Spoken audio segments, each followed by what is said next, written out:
Hello everyone and welcome back to the channel. I am Abe with MysticGenmara.com, a small town mystic from the middle of Idaho. And tonight we are going to continue on our myth and tarot journey, and we're diving into another spooky character, the Banshee. The name alone sounds like something you probably don't want to meet, but let's find out if that's true or if that's modern day pop culture. Before we get too far into this, if you are new here, please hit that subscribe button, hit a like if you are enjoying this type of content, and comment, or if you're catching this live, say hello in the chat. I think I've got them all pulled up, and if something is not right, the balance of music or to the volume of my voice, just let me know. I can adjust that. So we will move on with the Banshees. And by definition, a Banshee is a female spirit in Gaelic folklore believed to presage by wailing, which is how she communicates, a death in your immediate family. A type of female fairy believed in Ireland and some parts of Scotland to attach itself to a house and foretell by its own appearance the death of a family member. And the third definition is a supernatural being supposed to warn a family of the approach of death of one of its members by wailing or singing in a mournful voice, as under the windows of your house. So if you hear wailing outside, you might want to pay attention. Sounds fun, but let's flesh out this nightmare and find out what's really going on here. Banshees are a creature of the Fae, so they would live in the Sithins or the Shees, and they live close to the fairy mounds. But they don't always reside in. They like to be in the forests outside of them. Because of their intense sadness, they tend to be very solitary creatures, only coming together on rare occurrences, and I'll explain that here in a little minute. A Banshee tends to have very long white or silver hair. Let's see if I do. So kind of like this white flowy hair. Legend holds that if you see a Banshee and she is not wailing, catching just one as you're wandering through the woods, or shrieking of an upcoming death, she's probably combing her long hair while she cries, quietly to herself usually. She is generally seen wearing a green dress that is concealed under a gray cloak. And it's the gray of the grave, so it's not exactly pleasant looking. The green is usually said to be pretty vibrant, but the cloak itself is not. Because of her sad job, it is said that she's always crying, and her eyes are almost always red from her constant tears. Legend also states that if a Banshee catches you looking at her, she will disappear in a puff of smoke. Some say you will hear the flap of wings and maybe see a night bird as it's flying away from the area. They don't want to be acknowledged. There is a supposed first-hand account that has a Banshee in a pure white dress with the hair the color as red as blood, and her complexion is said to be ghastly. Grayish skin that looks paper thin. The account was actually reported by Anne Lady von... I wrote down the phonetics, I'm messing this up. Lady Banshee in her memoirs. Lady Anne was a matriarch of a very prominent family in 17th century England. Her memoirs are important because it shows a very unique view of the Civil War and Restoration, interestingly enough. She apparently is very detailed in her family's life within politics and society of the time. So this account of the Banshee might actually be credible considering the source. I personally have not read this book. It was referenced in multiple places in my research. It does look interesting if you enjoy history, and I have linked it in the description if you're interested. Other accounts of banshees vary wildly. Some say they are unnaturally tall, others say they are very diminutive, being only about a foot tall. Some say they appear as hunched old women, going along with the shorter version. The taller ones, though, are said to resemble a virginal young woman in the family that had passed before adulthood, and that was very specific. So it was a maiden, basically, that had something happen to her and she died pure, and that's what triggers the banshee. At death, they are then tasked by the spirit world to warn the family of upcoming death.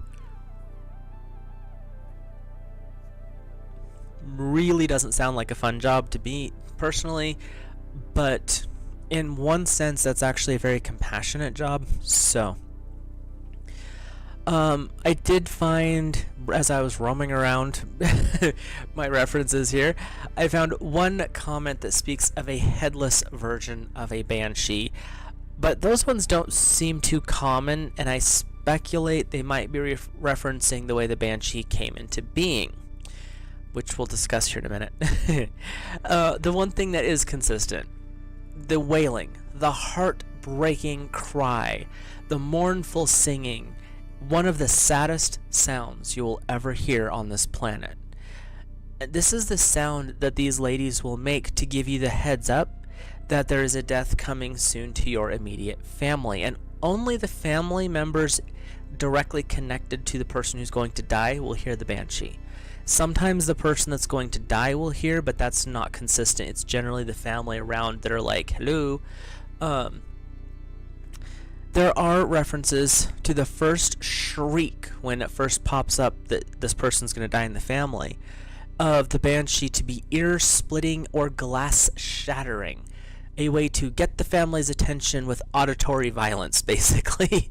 And then comes just the moaning and the wailing and the overall sad singing. So some of them can be a little shocking when they want your attention. Banshees, for the most part, not always, but for the most part, are nocturnal in their activities. They can on occasion make appearances in the light of day, but generally it's twilight or full night when they loose their mournful tones. Another thing about a banshee is it's not seen as a bad thing in the original cultures where they came from, where the legends began: Ireland, Scotland, Northern Europe. Let me grab a drink real quick.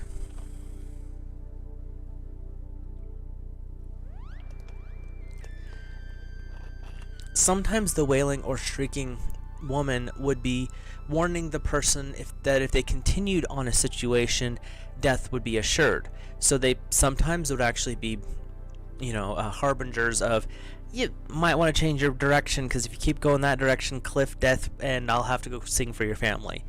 Other times the wailing would alert a family that a death had occurred long before the news would arrive from a distant land. And those legends are, let's say someone was traveling into the Holy Land at the time, back in the Middle East area, and family was still in Scotland. Well, if the person died in the Middle East, the banshee would wail the day of or the day before the death in Scotland or Ireland, and the family would know that that person had already passed or was going to pass. So it was kind of an early alert system too, before telephones and internet and all that fun stuff. Sorry. In times of war, a banshee might be seen crying and wailing as they clean the clothes, bloody armor, or bloody clothing of a soldier who is about to die or who just recently passed. Even if that soldier is a vet, so they fought in a war many years ago, they will offer this service out of respect, which ties into the whole family connection for a banshee.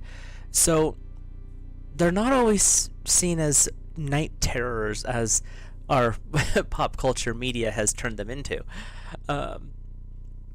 It is believed, and this is what I was talking about when they're generally solitary, except, this is the except, It is believed that if a cluster of several banshees, so big group, shows up, and they're wailing over a specific person, I could not imagine the cacophony of that many voices.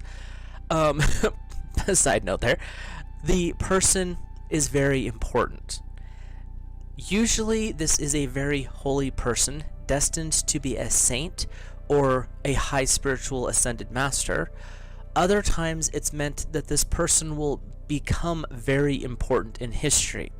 And I'm sure if you think about it, there's some places, people in history, that there may have been a giant group of banshees wailing about because they were stepping into one of those two positions.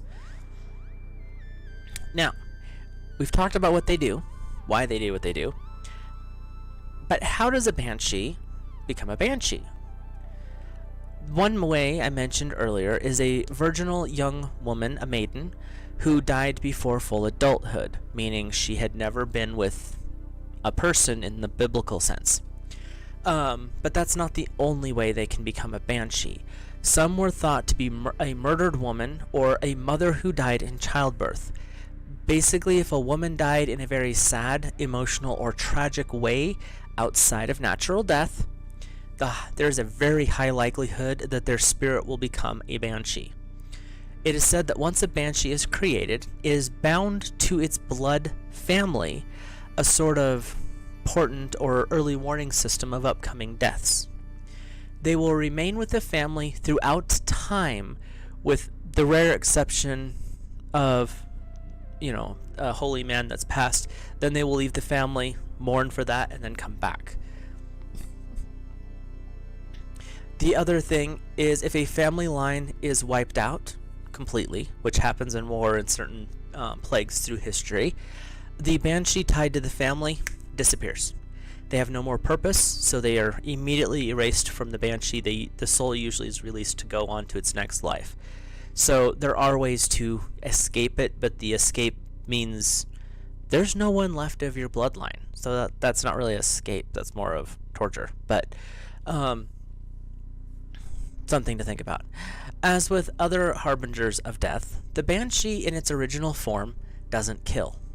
It's not what it does. She is the messenger of death. Much like the Grim Reaper's original association is the one who shows up at the time of death. But the Grim Reaper is the friend that guides you through the portals of death into the next life. The banshee is warning the family, hey, something's coming. Some of the first depictions or descriptions of banshees go back to around the 8th century in Irish lore. It is believed the legend comes from the practice of professional mourners. This was interesting to me because I've heard of professional mourners for years, but I didn't hear this story, so this is interesting. They were outcasts of the time because they were generally single women, but they were paid to mourn at funerals. But they were paid with one specific thing, and it was a sin to be paid with this. They were paid specifically with alcohol to mourn, weep, wail at a funeral. I found that a little bit weird, but it is what it is. And see, this is some of the more modern versions of what we would see in banshees. But again, you see the wailing in the face, the very upset person. And when we move into the more modern spooky tales, this tends to be the image that most of us associate with a banshee. Because of their association with death, it was rather easy for writers of fiction to make them evil or at least severely creepy. I mean, that's creepy, really. And this is more of the one, like the maiden version, where she died before certain things, and so she's just innocently wailing about life. Only women can become banshees. There is no variation in that in history. There's no except type thing. Only women, because of the history associated. So there are movies in today's culture that show the nightmare version, why we have the less than pleasant views that we have of banshees. One of them is Scream of the Banshee, depicts the nightmare version. It's an indie film that came out in around 2011. I personally enjoy it. It is, I mean, it's a B movie. It might even be a C movie, depending on how you view movies. The acting is exceptionally over the top. The special effects are surprisingly not bad. And the story is twisted. It shows kind of an immortal being that wanders the world trying to destroy people, but that's not what banshees are. But that's Hollywood. Then there was a movie, There's other aspects where the Banshee shows up in various TV series. She shows up in the Supernatural TV series, Teen Wolf, Monster High, and she makes 2 little appearances in the old TV series called Charmed, about the 3 sister witches, the Halliwells. There's many authors who have latched on to the concept of the Banshee as well. Some have turned her into a paranormal romance, ghosts and fairies in the Scottish moors. Others have delved into the horror. I've read a couple of the books, but the horror ones that I had read were not the greatest. I'll straight up say it, so I won't even recommend them. There are many authors out there who've used banshees in their work. Kim Harrison uses her banshees, from when I was looking it up, multiple times. So if you're interested in kind of a more horror version, Rachel Vincent is another one that seems to be pretty prolific with the banshee themes. Personally, have not read anything that Rachel has done. I've read a couple of Kim Harrison works, but I read a lot and they don't stick out in my mind, so I can't say if it was great or not. So no offense to the authors, just not my style. There have also, and I did not realize this until I started looking up pop culture and things, but there are bands that have leaned into the Banshee myth. I have not listened to any of them. By their covers, I wasn't that impressed, or by their song titles on the albums, but you can always just, look up Google, or, Google Banshee bands if you're interested. I can imagine that there's a lot of screaming that not quite my thing. But it's interesting, from 8th century Ireland, Scotland, being professional whalers, at least that's where we want to humanize them. They could have existed way longer than that. The fairy has interesting lifestyles. But now we kind of have a different view of the Banshee.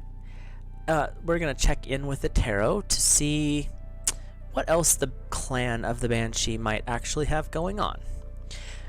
When I say the clan of the Banshee, because they don't exist in a vacuum. They exist everywhere. Through time, through space. They have... Sorry, I'm trying to find a file I totally forgot to pull up. I'm really good at forgetting these. The Banshee has a bad reputation, but it's not a true reputation. The Banshee is misunderstood and confused for evil. She is not. She is simply a being who warns you. She is simply what happens when we're not paying attention to the things in our own world. Most of the time you're going to know when someone's going to pass if you're paying attention. Signs are pretty obvious. But we have distanced ourselves over the centuries from death, from people passing, from the other aspects of existence. So, to me, personally, in our modern world, the Banshees play a very important role, because they are reminding us that, A, death comes for all of us. You're not escaping it. Don't try.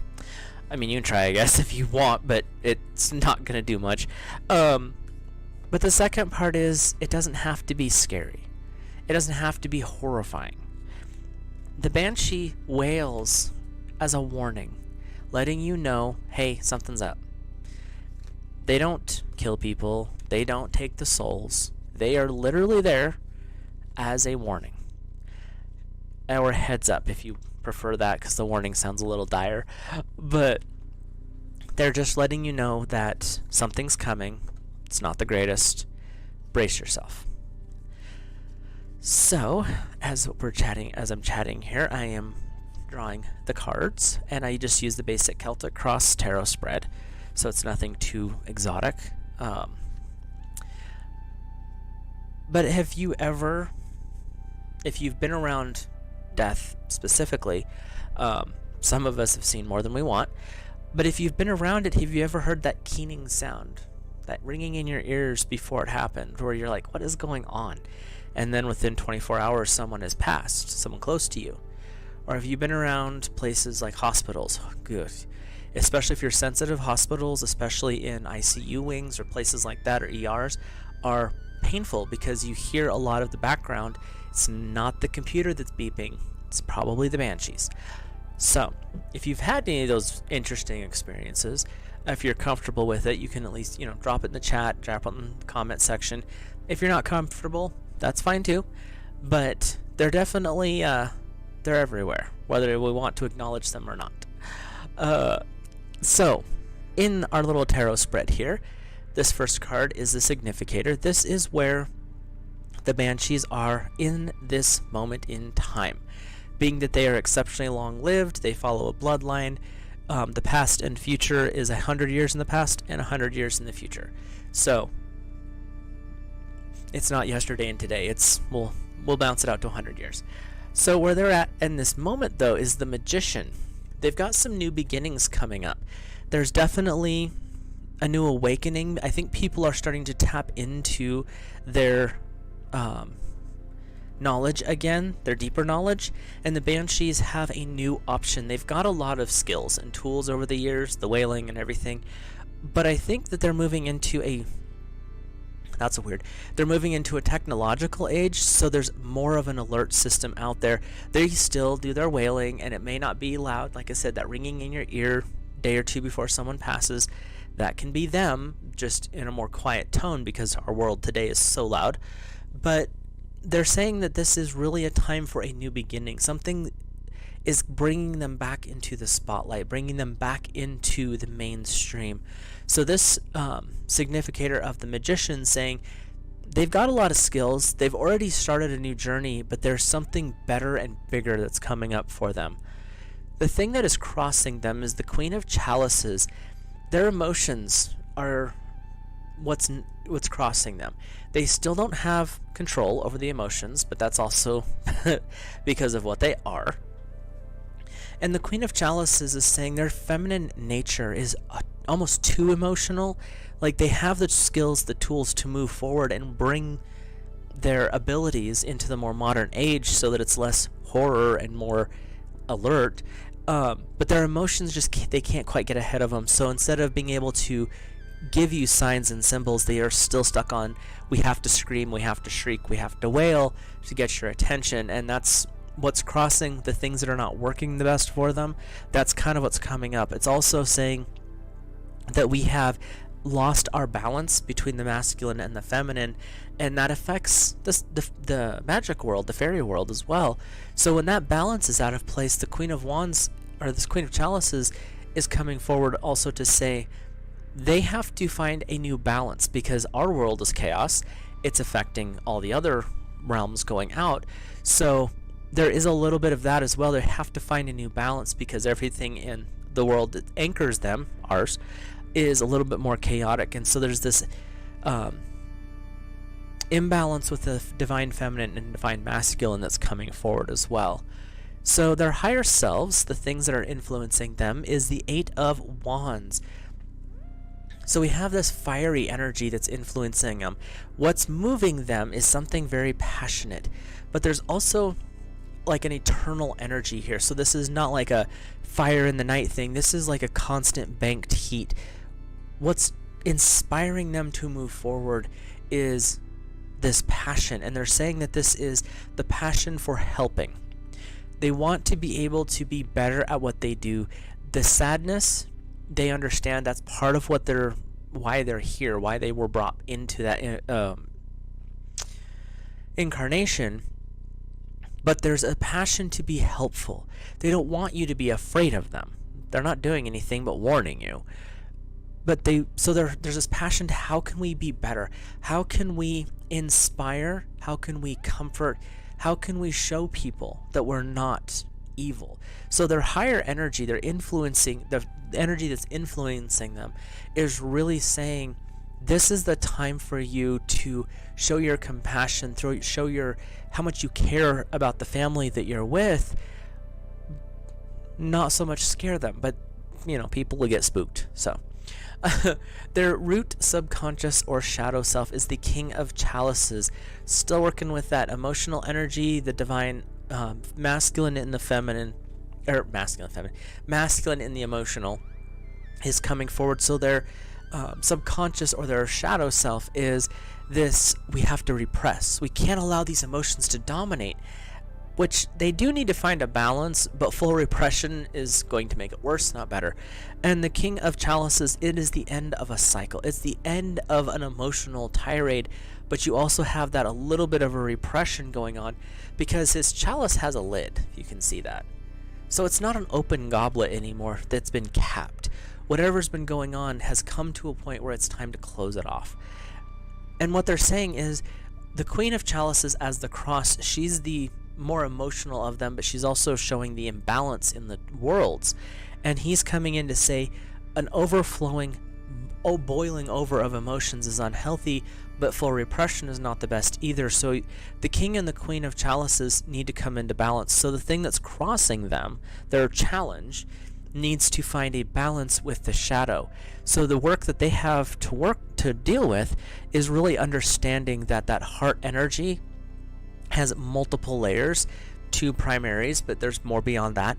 And so they have to find that new balance between their shadow self and the crossing energy of the world that they live in, because it's not working out so well for them right now, because they want to move into a more compassionate state and show this more genteel side of themselves. So their immediate past 100 years, is the 7 of Pentacles. They had a heyday back in the day, and their heyday is being tempered by a media heyday, but it's more horror based. And so their most immediate future or history is they were doing good, but it's I kind of am getting the energy of the Scarlet Lady from some of Crowley's work, or the Whore of Babylon from the biblical terms, where they were brought back into the spotlight. They were glorified for all the wrong reasons. So their history is that their immediate past, last 100 years or so, is really, they've been glorified for all of the negativity that they supposedly brought forward, because they didn't. I mean, their history is not of horror, terror, and death. I mean, death, yes, but they didn't bring it. Their history should have been compassion, but it wasn't. Alerting people, but it's fear. So their history is not the greatest, is what they're showing me here. But their future is the 7 of Swords. There's an elegant regalness coming forward. The 7 of Swords, the 7 of Air, they are cutting through the bigotry, the, give me the word. They're not letting me have the word. Showing me an image, but not the word. But it's basically they're cutting away the BS so you can see the truth. They're not this Scarlet Lady. They're not the Whore of Babylon. They're not out there doing evil and chasing you around, scaring you to death. They're actually letting you know, prepare. There's things coming. And that's where the elegance comes in with this future 7 of Swords. This Swords, the Air, is cutting away. They're showing you the knowledge. They're revealing truth under the guise of the 7 of Swords, and they're showing you in the most graceful way they can that their history is a lot more than what pop culture and media has shown.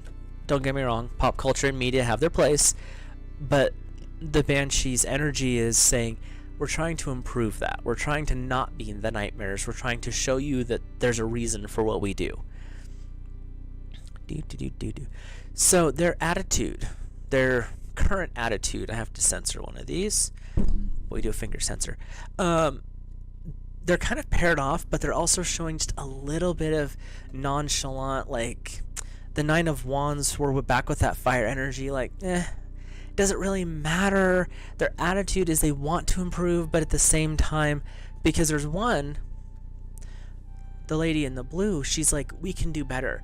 But the lady in the yellow is saying, what's the point? So you've got this little dynamic of some of them are wanting to move into this better state and be like, no, we can make this better, we can fix this. But the other aspect, and they're saying this is the smaller group, is just like, doesn't matter, we have a job to do, we'll just keep wailing and crying because that's what we do. But the other ones are like, no, we can still, that's what why we were brought here, that's why we were created. But we can also comfort as well, so we can give them a heads up, we can help comfort them through the death instead of just being there as a harbinger. So there's a little bit of a conflict on their current attitude. Their current environment is the Fool. So they're not doing so great as to where they're at right now. There's a little bit of naivety. They're kind of being bit by their own history the last 100 years or so, and then that's tripping them up because they're stuck in this, well, this is what people think of us, but that's not what we're doing. True, but the environment that has spawned the current world is trying to turn stuff that used to be more positive, as much as death can be positive, into something truly terrifying. And that's the trip up. That's the snake biting the Fool's ankle. That's that naivety of, oh, we can just keep doing what we're doing and everyone will be okay. No. No. The Fool also indicates there's something new coming up. They have the new path. They have the tools where they're at right now to go towards this better place. Their higher self is saying, we are working with this inspired, passionate energy, and their future is leading to that better place. But the current environment that they're stirred up in is exceptionally naive, and they're kind of being hindered by their history, by this conflict in our world, because it affects the fairy world, between the masculine and feminine energies, especially on the emotional scales. So their hopes and fears is the Knight of Chalices. A lot of water, a lot of emotions, but that does tie into what the Banshees are. They're very tied to emotions. This is really talking about the speed at which what needs to happen. So their changes need to happen quickly. But the other part of it is they're still tied to a bit of their past. I mean, they're immortal beings. Have fun breaking that pattern. But it's really about change and growth, and the change needs to be pretty rapid. But there is a fear associated. If they change too fast, will they lose who they are? The Banshees can be terrifying, just because of, you see this red-rimmed, red-haired person in a white dress at your window screaming at you. It can be a little intimidating.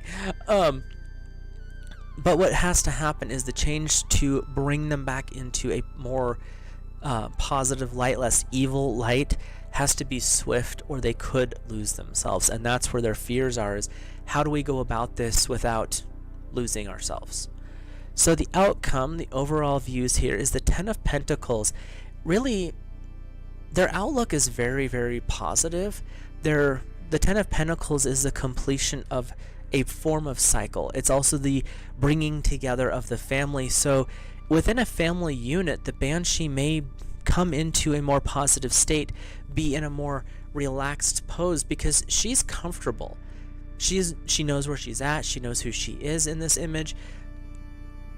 And that's the energy that's coming forward, is they become more comfortable and more settled in the environment that they're working in. So tying into the family as well, there's a lot of positive energy with these guys, and they actually have a really good looking future with tearing away the veil, kind of showing the reality of what they're doing. It's not evil. They're not killing anybody. They're bringing you the heads up that this person's soul is ringing the death bell, like, we're done, I'm out, let me go. And that's alerting the Banshee to let the family know, hey, this person's ready to go. Say your goodbyes. And the Ten of Pentacles is saying the family unit is going to grow stronger as the Banshee guides and alerts the family through the passings that are coming forward. So, I hope you guys enjoyed our little Banshee tarot reading here. If you enjoyed this video, please drop a like. If you're new here, hit the subscribe button. Leave comments, let me know what you think, even constructive criticism, as long as it's respectful. I think that's all we can ask for in our today's world. And, let me know what your thoughts are. Do you think banshees are real? Do you think you may have heard one at some point? It's just something to think about, something to discuss. If you have any suggestions or ideas for future creatures of myth, let me know. I already have a small catalog started on YouTube. You can check that out, or on Odyssey, and see what I've already went over. Check those out. And I will talk to you guys in a future video. Have a great rest of your week. If I can find the right button. There we go.